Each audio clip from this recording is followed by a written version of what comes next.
Hey family, welcome to part 2 of this long list of videos or dreams that I want to share with you guys. If you haven't seen part 1, check part 1 out too before you watch this one, or you can just watch this one and then watch that one. Doesn't really matter. But sometimes the Lord gives me dreams in a certain order, and so that one makes sense because of the other. So maybe you should check the other one out first. But either way, thanks for watching, and I'm just going to jump right into these dreams. So, this first dream I want to share with you, I was given a word, and I heard bees populate around green things.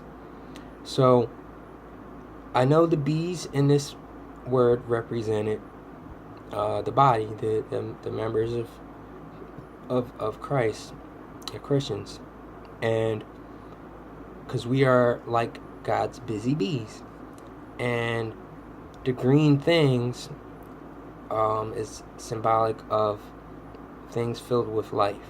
So we populate around things that are filled with life, with God's light, the life that God, the Spirit, fills things with. Good things, righteous things, holy things. So the next dream I had, I was in a truck, and I was sitting in the back of the truck in the open bed, and we were going around. It was a bunch of other people sitting in this truck too, and we were going around town sitting in the back against these red lockers. And I was talking to a young girl. Again, I'm talking to this young girl. And I was talking to her about how it wasn't fair to her to have fear of her mom. I'm not sure what that means yet. But she had some type of fear of her mom for whatever reason. Something happened. I think I was given this information earlier in the dream, but I don't remember what she was saying about that. And the truck was stopping at different places throughout the town, and we were giving people a lift. We were picking people up as we went along. And then I remember that the girl's name was Jessica, and she had a little sister with her. So the truck, I believe, represents Jesus, as he's our vehicle. Or maybe it represents the Holy Spirit, rather. And the red lockers that we were leaning against represents the blood of Christ, as we were leaning on the blood of Christ. And we were going from place to place throughout this town, giving people a lift. So we were lifting people up. So I'm not sure if this meant that we were picking people up into the truck, as in these were saved souls, people that we were spreading the gospel to, going from place to place, spreading the gospel to through the Holy Spirit, which was the truck. And then they were becoming saved, and then they were getting on the truck. Or if we were going around town also picking up people that were already saved that needed a lift, that we were lifting them up. So I believe it could be a dual meaning there. So this next dream, I was talking to men in some type of fighting or training arena, and there were multiple separate, like, these little fight squares. Like, if you've ever seen like a martial arts studio, and they have, or like a MMA training gym or something like that, and they have like those squares where the like mats that you fight on. It was kind of like that. And they had multiple separate squares in a row lined up inside this room, and 2 or more were delegated to each square. And I was watching them like tear into each other like wild savages, And then I had yelled out and I spoke out saying that they didn't have to fight like animals, but they could be hunters and warriors. And I was like saying it with such authority and strength. And they were just listening like yeah, let's do that. So this next dream, this was one of my top list of awesome dreams that I've had. I had to add this to that list, and you'll see why in a little bit. So this was a long one, so I'm going to try to get through as quick as possible. So I was in a room with many people, like a classroom, and everything seemed normal until I was walking around and started seeing people watching pornography on the computers. And then I started to recognize them doing the things that they were doing that were going on in this classroom were very cult-like. So then I noticed that they were kind of like locking the doors, and so somehow I snuck out of this room, and I got outside just in time, and I ran as fast as I could away from this place. And I could see there was a man that was in front of me that had left recently before I did, and he was getting into this car with other people. And so I started waving them down to wait for me, and the guy saw me and he told the driver to stop. So they stopped the car, and then I got up to the car, and I asked if they were going past the Sicklerville area, which is where I used to live where I grew up at. And the driver had asked why, or I had asked him if he could drop me off on the way home if he was going this way. And then the driver had asked why. And then the man that had left before I did, that had just gotten in the car, he said because referring to me, he said he wanted to get out of that satanic filled place he was in. Then I started to close. I had got in the car, and I started to close the door, but it wasn't a car anymore. It was like this container, this like a food container that has the seal around it, and like I was trying to seal it back up, as the word says that we are sealed. So I know that represented being sealed by the Holy Spirit. And there was a guy outside of the car that was helping me seal put the top of the container back on and seal it. And this other guy that was in the car, he stopped me, and he said he had to ask one question first. And he asked me something about believing in God, like, do I believe in God, or something like that. And I said, yes, I believe in God. And then he said he was really talking about, do I not believe in God?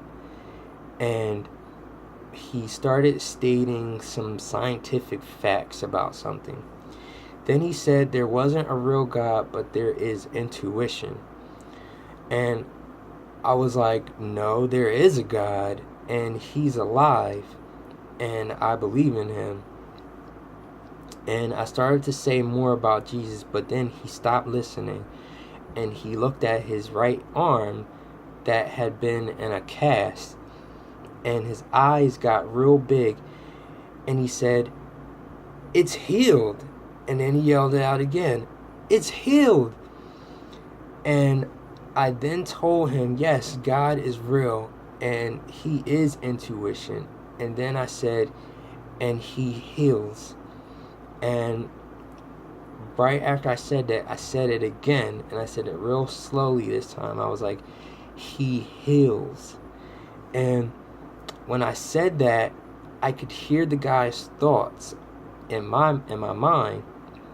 And as I was saying this, or as I heard his thoughts in my head, I knew he could hear me say he heals, but it wasn't through my mouth when I had said it. Like, I thought I had said it through my mouth, but I must have said it in my head.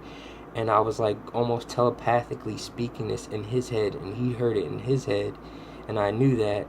And he like grabbed his head and he was like what's going on, and he started, and I could see he was freaking out because he had like something like this had never happened to him before, and he was normally used to rationale and logic, but he couldn't explain this in any way.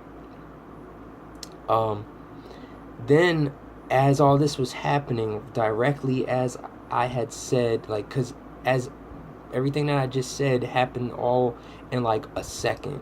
Everything was so fast, and it was like all simultaneously happening. And I started hearing this song play, and it was like I heard this woman singing and music behind it. And it was a very intense and emotional song.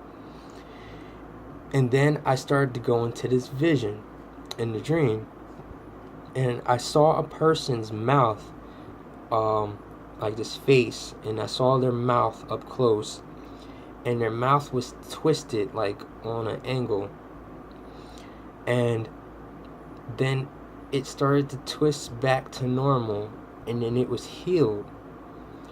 And then I knew I was inside of a room, and I knew something had just happened, and I felt that God had just been in the room and his glory was still there.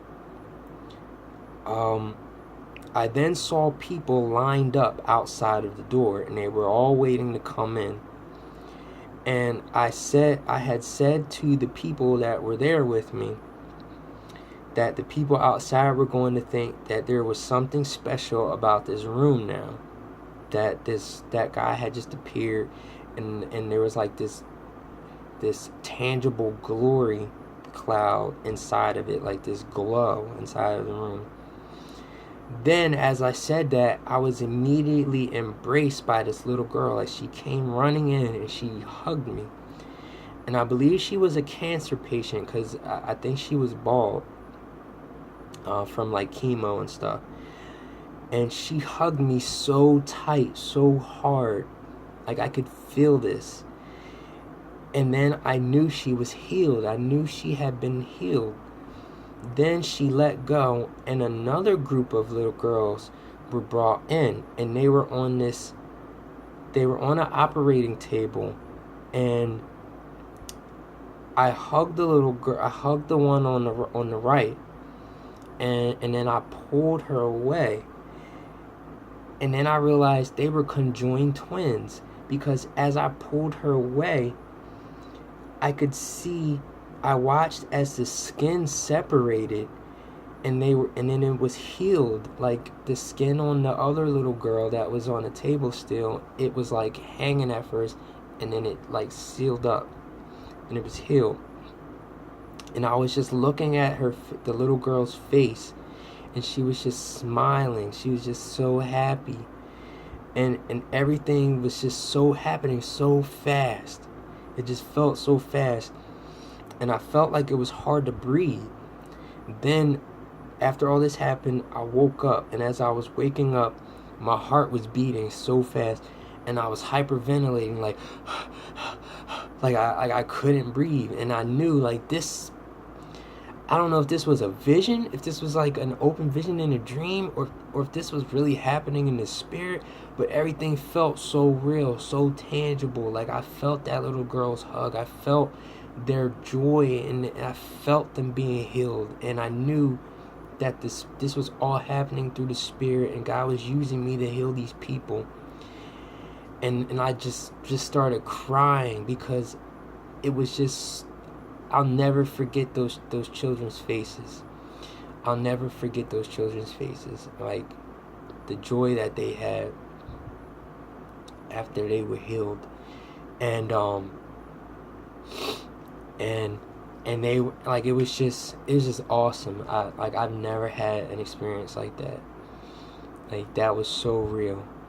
And I know, one, that's gonna be a time that's gonna come again, where miraculous healings are, God is going to use us to do miraculous healings like He did, like when Jesus walked around on the streets and He healed people, and he had he did those signs, as He said, we will do even greater things than He did.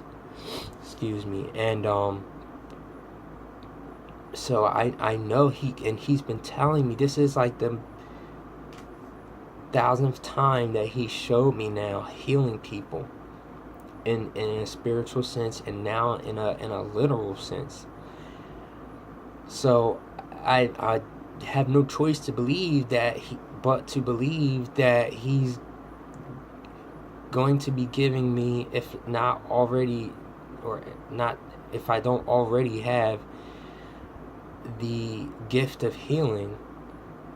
And I believe that He was showing me that many of us are going to be doing this, as I was working with a group, and He's going to manifest in the Spirit through us to heal these people, and they're going to He's going to bring these people to us, and many people are going to be healed. So I just can't wait for that day. So this last dream I want to share real quick. I was with a group, and I was leaving to go home or somewhere. I remember I was leaving, and there was a woman that held the house, and she led me to a room, like a closet, and I knew there was a secret door hidden in the wall to get out. There was a ladder in front of it, and I had forgotten how to open it, so I climbed the ladder, and at the top I saw a little door that was kind of like a window, and it was decorative, and I had pulled it off, and I was wondering how I was going to fit through this little door. Then I realized that the whole wall was the door, so I got down, and I kind of felt bad at that point. I had just pulled off this decorative little item that was on the top, and I like tried to hide it real quick, because I didn't want her to come back and be like, oh, he broke my door. So then I had pulled the wall door open to go through the little secret passage door, and then I knew that there was this book bag there that I had to grab. So I grabbed this book bag, got on, and then I went to leave. So that's all the dreams that I have to share with you guys. Like I said, I've just really just been thinking about that healing dream. Like, that's really touched me today. That's really been going through my mind. I just can't wait to be used in that manner. And I thank you guys for just being here, for listening. I thank the Lord for connecting us. And I pray that we continue to unify and to be strengthened and build up in the Spirit and in our walks with the Lord, and gain more knowledge and wisdom in His Word. I love you guys. God bless you, and I'll talk with you soon.